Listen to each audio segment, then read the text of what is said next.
But they're on blue side, so I'm surprised they took it away, but maybe they just want to play against it. That's the thing. They don't want to grab it for themselves more than likely.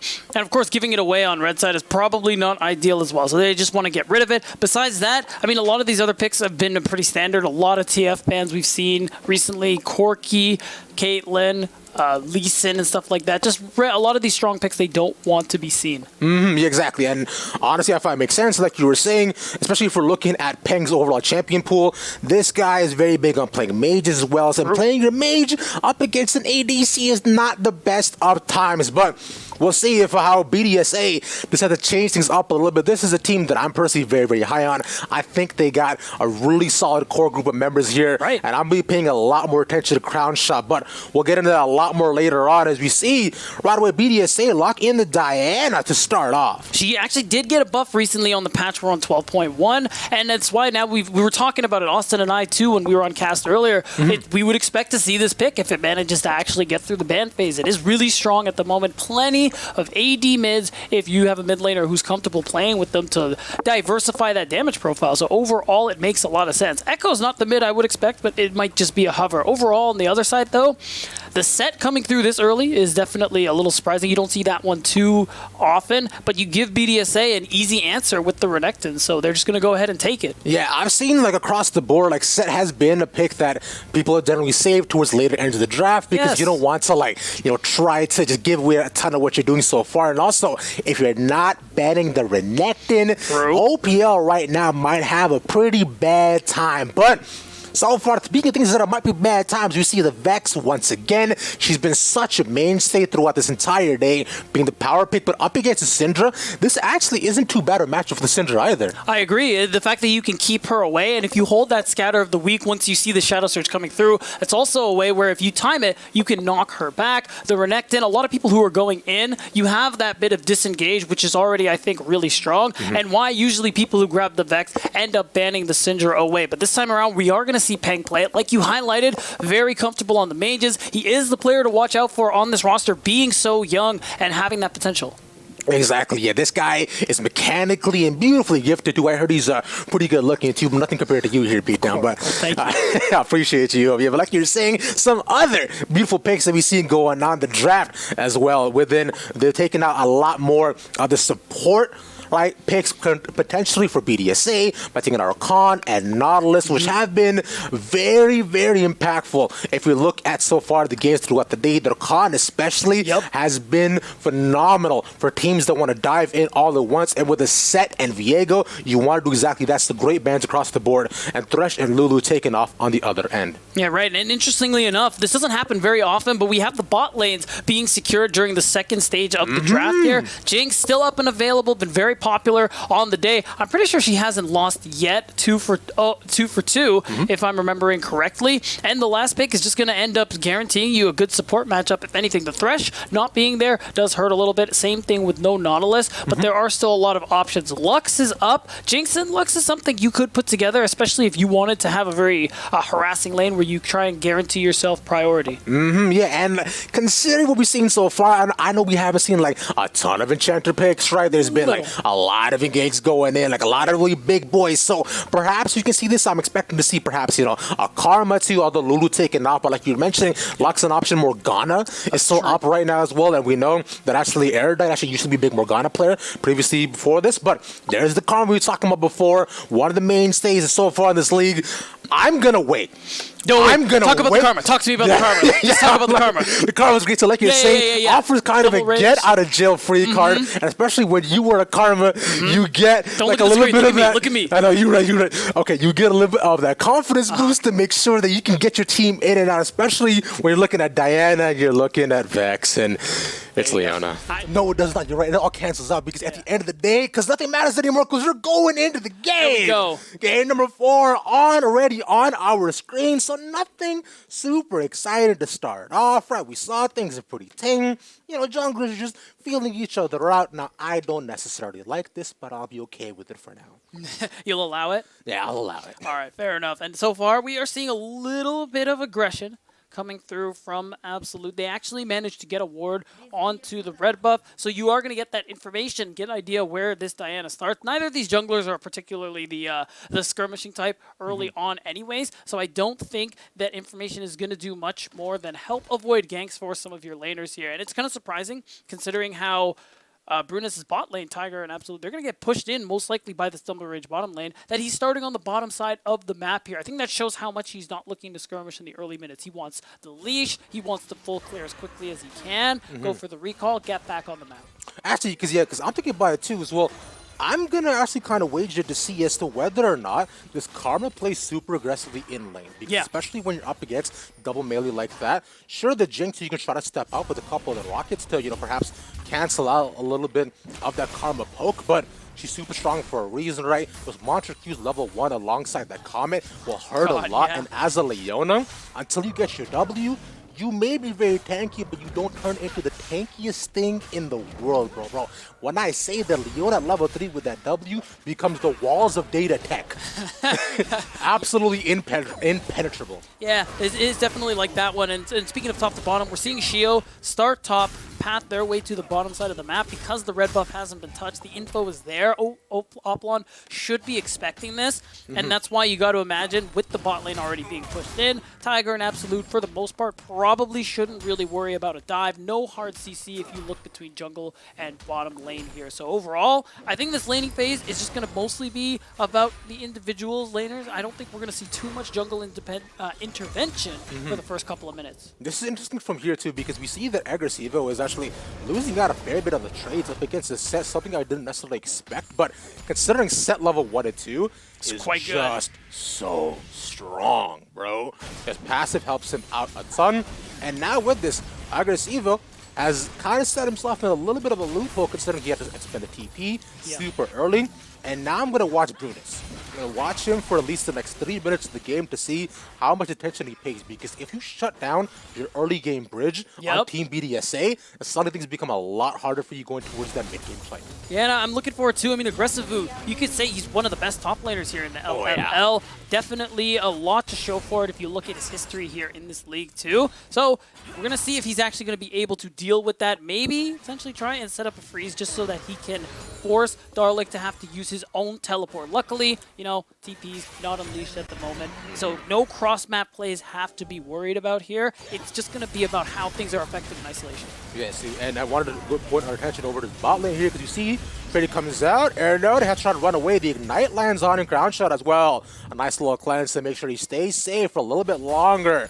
And popping them pots to make sure that he stays nice and healthy here, Beatdown. Well, he's going to be careful now. Crown Shot for the next little bit has no cleanse, and if he's not careful, he won't be healthy anymore because he won't be there to save him if Absolute gets on top of him, especially if Brunus does end up showing up on the bottom side of the map instead of the top. There are still a lot of options, but so far, like I was expecting, just went for the full clear. Now he's back on the map with a little bit of gold spent, and maybe now he'll be looking for some of these opportunities, but because Shio went for a pretty good deep ward, they know where he is. Yeah, they've been able to track both these junglers too, and Brunus, like you mentioned as well, is also completely on vision. And considering both these teams have vision on where both of their gankers can potentially come out, then I'm actually really interested to see as to how they're kind of setting up a lot of these waves too. Because if you notice right away, both top and mid for BDSA is really pushed in and try to take it back as well. And Vex as well. Look all the way to the side, managed to get a super deep ward in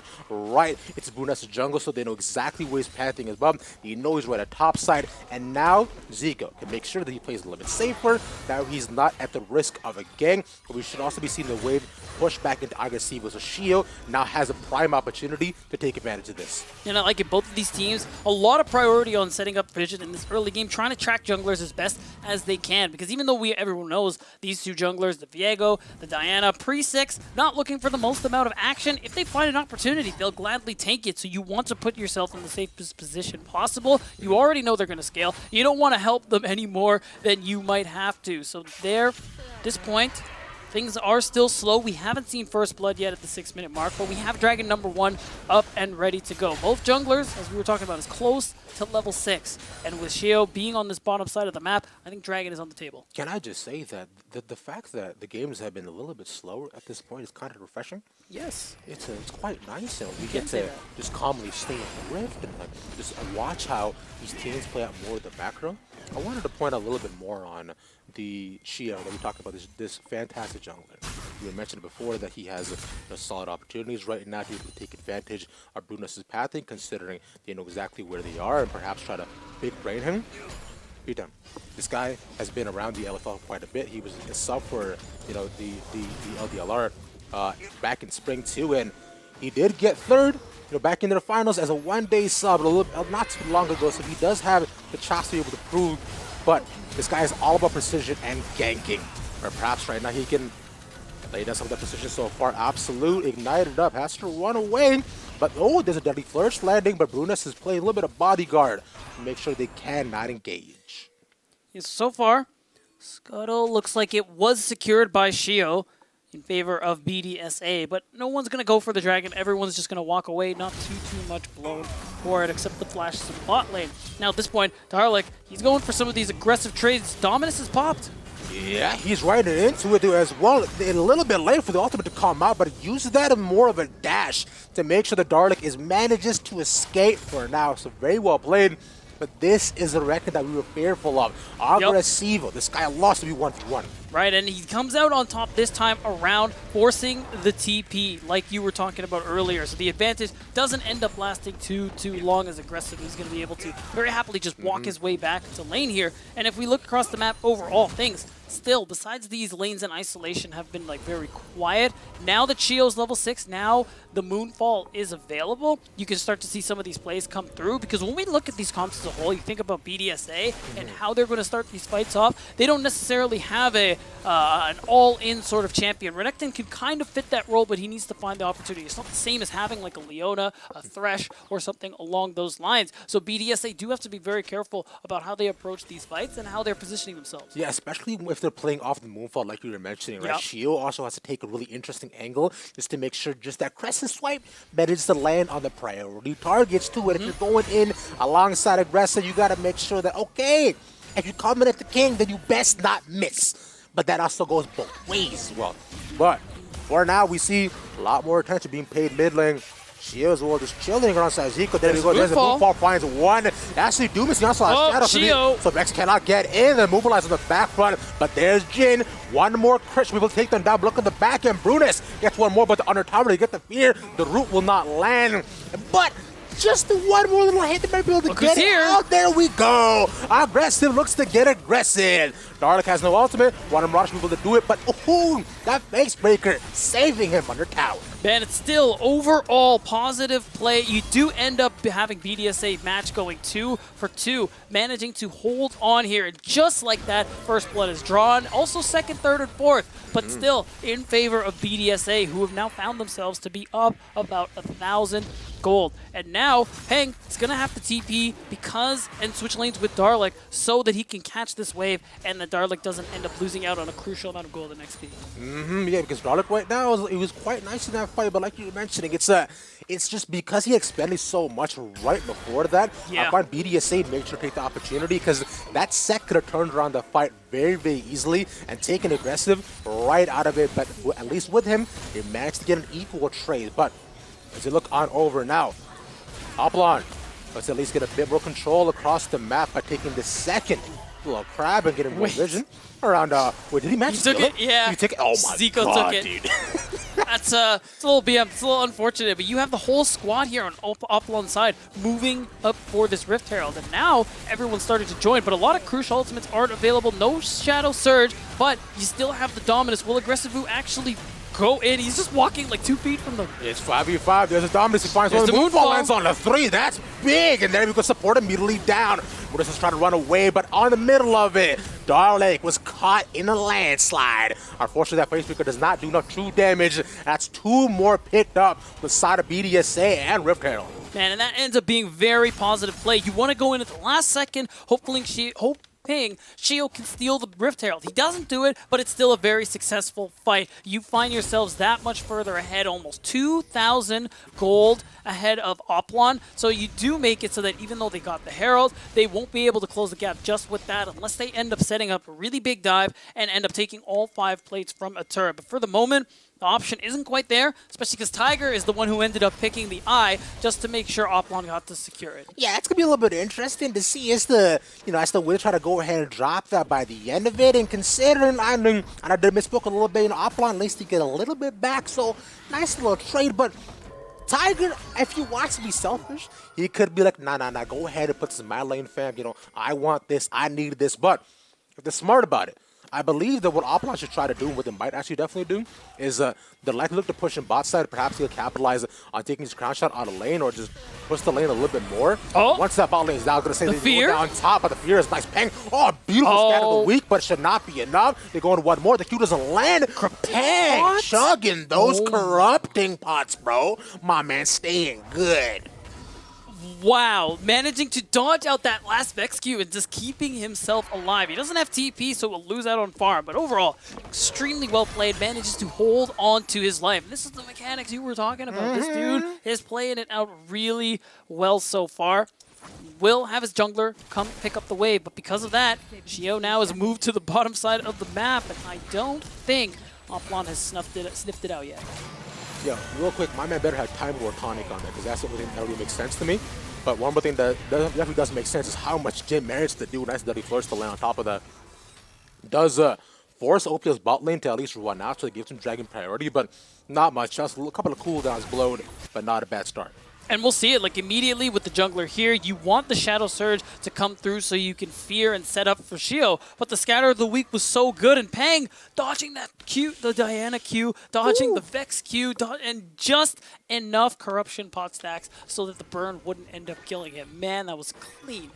Time War Tonic, baby. Yeah, it probably was. I'm telling y'all. There's no way he got that much health back and survived without not having that rune on him. So, are y'all watching at home? If you are a defensive mid laner and you start corrupting pot, you best be taking Time War Tonic. It'll save your life, literally and figuratively. I would know. But, you would know. Oh yeah, bro. That's got me in such sticky situations when I go in level 1 and decide, let me just check this brush because I want to, and then immediately pop. Bye. Popping up past that, no real death brush is being set up here, but the vision, though, across the board right now is very much in favor of BDSA, but there's that Rift Herald that we said will be dropped for Tiger. Should crack the tower, but won't give him much more than that, won't really take much more. That is really nice, though, but that's 3 turret plays solo going over to Tiger, so him ending... it ended up being a pretty positive thing that he grabbed it for himself. You get the space to make the move onto Shio, as we're seeing here. I doubt they're going to be able to fully commit, but overall, you did get yourself a lot of pressure. You did get a lot of gold onto this Jinx, who is about 25-30 CS down. So this allows you to close the gap a little bit. And I mean, as time goes on, if Jinx gets to keep up, go even, she's going to be really good compared to Jin later on into the game. You just have to worry about dodging things like the Moonfall and like the Shadow Surge. If you can avoid those 2 big things, I think Tiger, he's going to have a lot going for him in these team fights. Man, it's almost like Jinx is just really good at the game and is a hyper-scaling carry that yes. you can just depend a lot of your resources into. Am I surmising that correctly? You are. Wow, look at me. It's almost as if I know the game. But exactly like you're mentioning, yeah, we've seen that Jin, more often than not, throughout many of these games, is set up. When you go ahead, open the final curtain call, right, you're making sure that your team now has an actual angle to either force the enemy team into a choke or make sure that you can just poke down one of the carries. And considering Crown Shot is the main leader of the team, right, he is that veteran voice, and he's a person who lifts up the players around him. I'm not surprised that he decided to take that role of calling as to where they want to go and how they want to control the terrain. But like you're mentioning, if Tiger continues to get more and more soul gold up against them, Tiger can easily run out, and after one reset, Jinx can go where she pleases.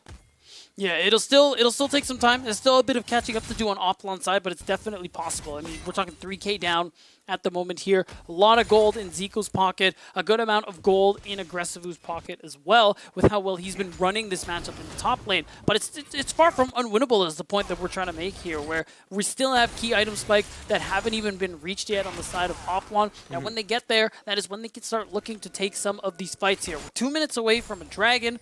We're about a minute away from the next Herald. So I think that is where we're expecting both of these teams to potentially try and do something. But because of the aforementioned item spike problem, I have a feeling Oplon might let that go. Yeah, and considering they haven't been able to reset or find a window to be able to do so right now, considering all of the windows and the waves are actually pushing into them currently, so we'll have to see how they choose to kind of set up a lot of the waves and if they can potentially try to go for a cross-map play. So it'll be interesting to see what they actually prioritize.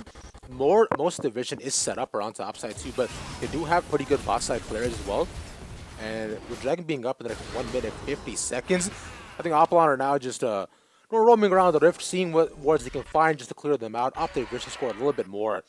And perhaps if they can take out one member of BDS, then that's not too bad of a consolation prize on top of it. But currently, we'll just see them just roam around as a 5-man squad and just say, hey, hello, how you doing, neighbor? It's just about using the numbers you have, moving as that 4-man so you can try and set up a good amount of vision. And you can see it. They've placed a good amount of pink wards. They have some stealth wards too. But they moved up for the Dragon, or the Rift Herald rather. So they're going for the second Rift Herald. The thing is, a lot of BDSA are here for the fight. Oh, the Scatter the Weak. Okay. We see that the Vexall does land, but he chooses not to go in, considering he's way too deep, and Scatter Week was quite nice, but ultimately does not lend them a couple of kills or really anything at all top of that, but at least he gives a priority over the Rift Herald, which I'm sure they will very much appreciate on the side of BDSA, considering he lost the first one, which I want to say coincidence, like by the end of that, but hey, not too bad. Timing. But there's the result of the previous Rift Herald for Tiger. Right, and then you can see how low the turret was, how easy it was for him to be able to grab this one. So you see it, the objective bounties are available for the side of Oplon because they are a little further down, and they managed to, well, they managed to get some extra gold in their pocket. And again, it's Tiger sitting solo, trying to collect some money, trying to catch up to his opponent in Crown Shot to see if he can have that impact later. Yeah, like you mentioned it, Tiger right now just trying to make sure he can do as much as he can. We mentioned before that getting more and more gold into his drinks is never truly a bad thing. No. And he has been managed to do so. I like that he's also prioritizing going for the LDR second. He knows that he will have to poke through a lot as Tiger, and getting through Renekton this early on is not going to be the greatest of things, considering he's building a lot more tankier. But from here, we were mentioning if there could be a potential trade of objectives, but BDSA are first to take on both of them. Rocky barely glided by it, I believe. I was headed towards me, in fact. It looked like it. He goes a little wide, but it is going to be an easy dragon secured, and now we know it's going to be that Infernal Soul. BDS Academy already halfway there, and that's going to be a crucial buff, I think, getting it to the end. The extra damage it does might be a good way, especially with a team so burst-oriented here. But there's one burst already done our door. Bye. I mean, we're talking about that burst. There we go. The charge lands for the Rift Herald before, and now they won't look for anything more because they've done all they need to. Rift gets a little bit, and they also get a pick out of it. Not just that, they're going to be able to snag some jungle camps here as much as they can, take whatever they can from Bruness and his side of the jungle. And it's just a really good pick off there using the curtain call. We can see with how much priority Jhin has gotten on the day and how good he can start fights off from a distance with that curtain call. We're seeing how impactful it can be, and Crown Shot is just continuing that trend, being able to start fights from a distance, slowing people down, and in some cases just straight up killing them. And you can see, considering, I imagine, because Crown Shot is a very macro-focused player, right? And considering how slow the BDSA have played, it's very much, I would akin it to just the LCK style of games.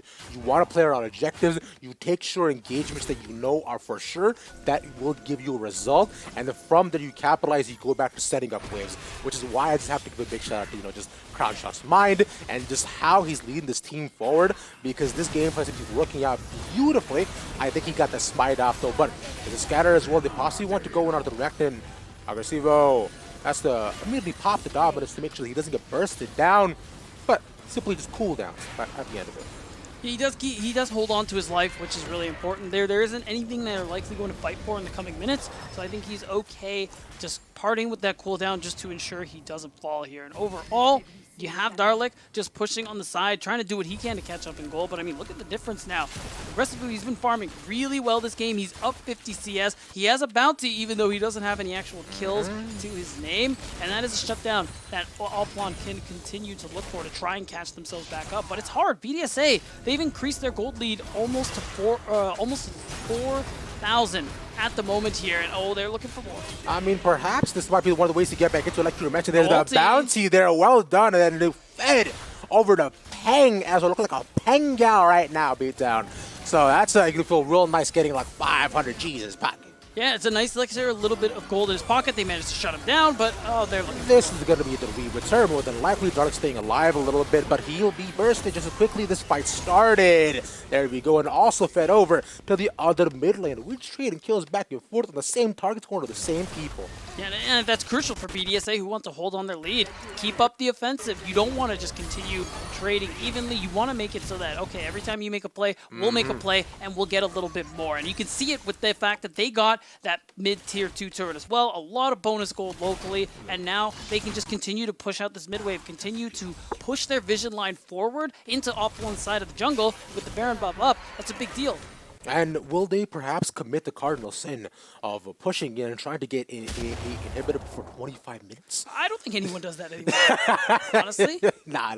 Yeah, I would highly doubt it, dude, considering if you're not playing around an actual large objective, right, it necessarily wouldn't make sense because then that's where we get into solid tactics, which we've seen a lot of these teams are very, very good at doing, considering how many of these games have already gone over to Elden, right? A lot of these teams just decide, you know what? True. Perhaps we can just take a couple of picks, set up our vision, and we'll see where we go from there.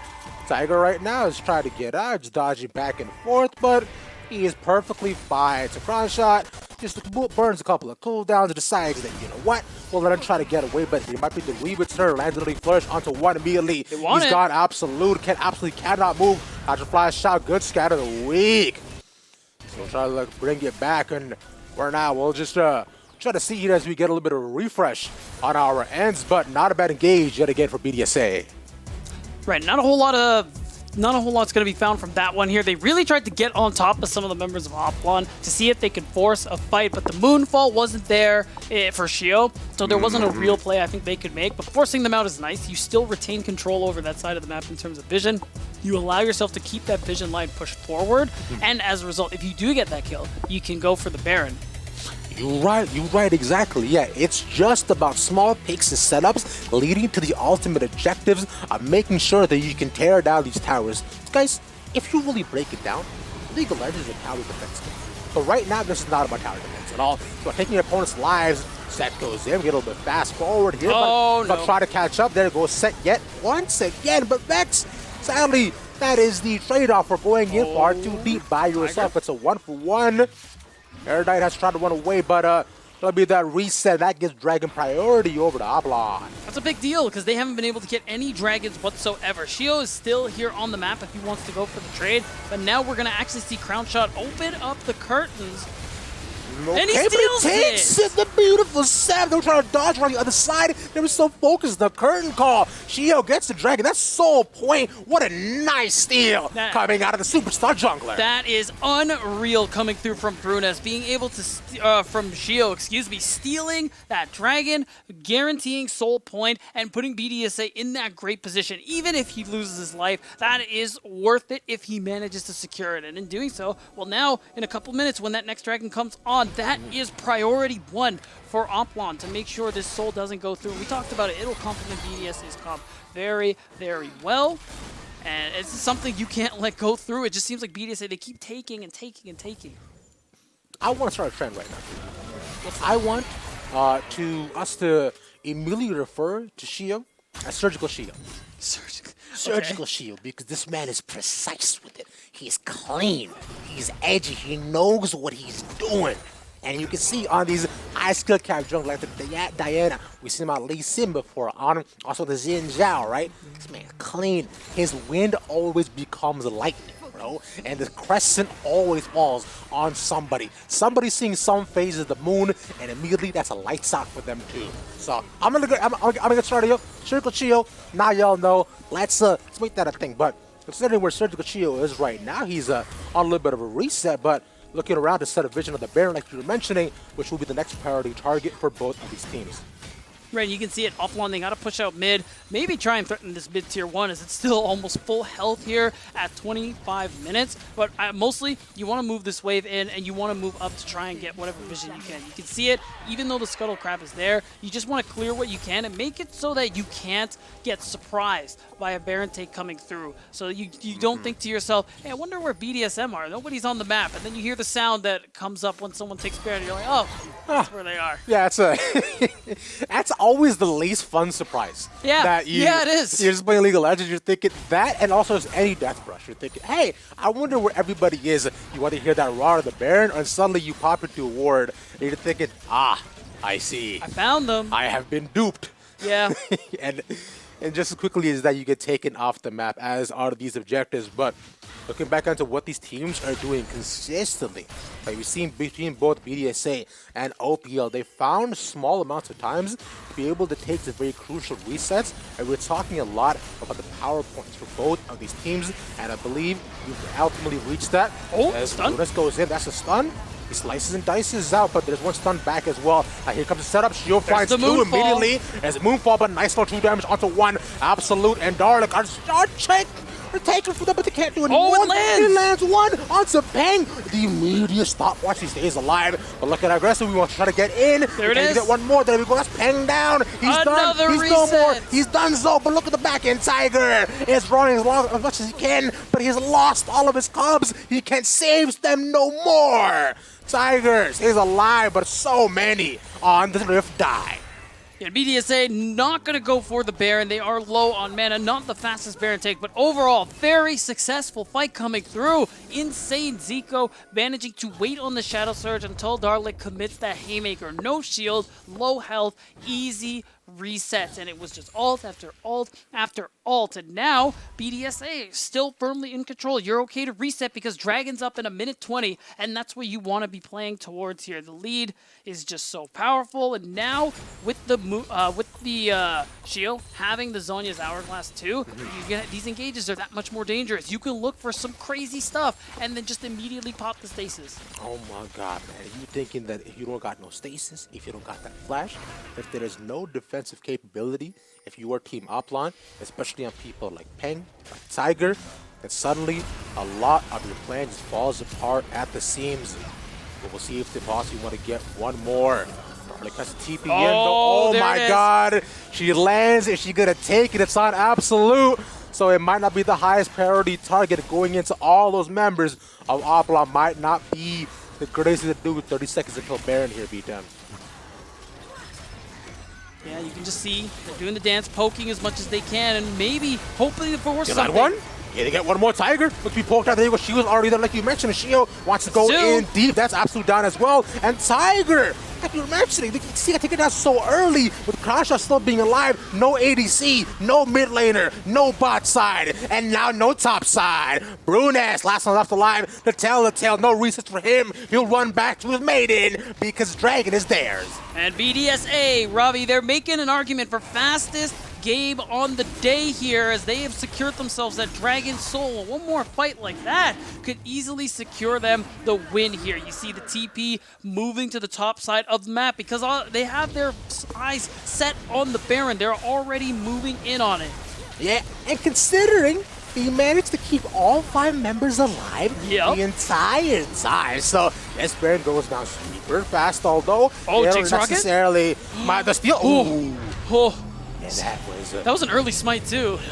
No, bro. It's like that could have been very, very possible. We got the replay of this fight. Like you were mentioning, it was a dance back and forth, or as I like to say, La Valle de las Muertas. Yeah, watch Shio here. Here's the thing. You get the immediate route onto the Jinx, and because of the fact that the frontliners are all moving to try and chase this Renekton, Shio's just thinking, yeah? Word? Yeah. He just jumps right onto the back line, and it's an insane follow-up there with the curtain call. At this point, they just start falling like dominoes, and that gave BDSA this great game state they found themselves in. You know, I never really played dominoes, but I take your word for it, considering they do Me tend neither, to you fall one after another. Yeah, I don't get the name, I don't get the point of the game. It's just, you know what, it's there, but the point being, it still stands considering what do dominoes do. That's the one thing they do is they fall, which is what thought they made Oplon pizza. has suddenly been doing. What? I thought they made pizza. Yo, you kind of right though, bro. Man, now I'm confused. Domino's let us know. Do you fall or do you make pizza? But I mean, to be fair, Domino's pizza kind of falls off. Though, Oh, like, wow. Those are words. Moving up past that, like you were saying, now it's Soul in the back pocket. Yep. BDSA can ability to push down more of these towers.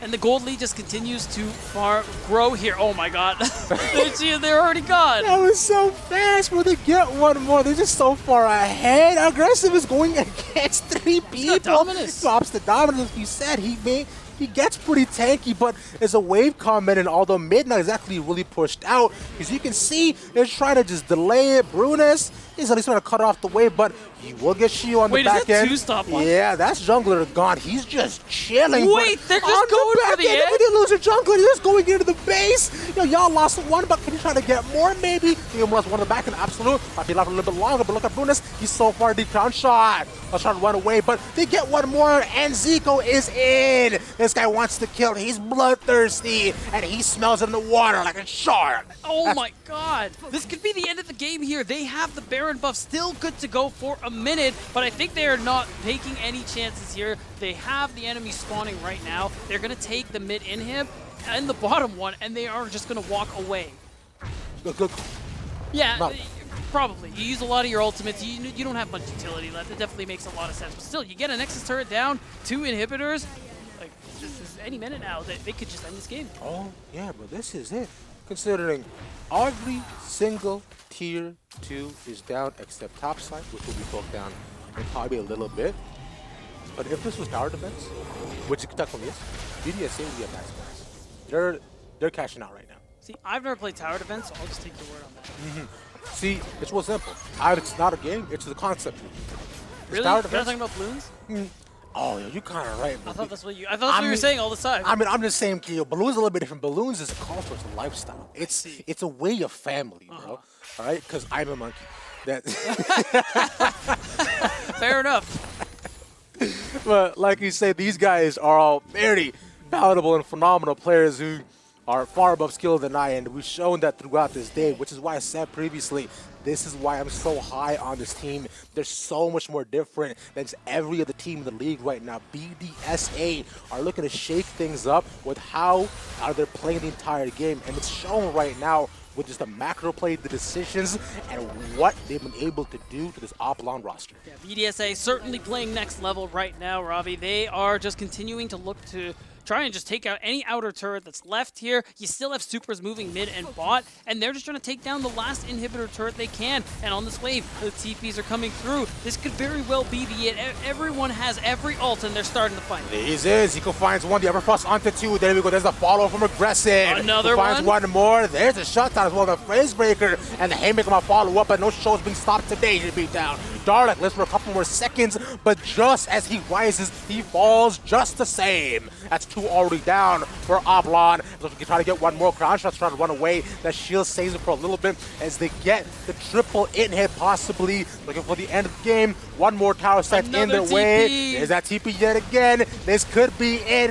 This definitely will be it. That's tower gone. That's the team gone. Brunus gone. He respawns for a couple more seconds, but they want the kills. They do not want the Nexus. One more left alive. There we go. And that's the FF by the end of it. BDSA. Show up.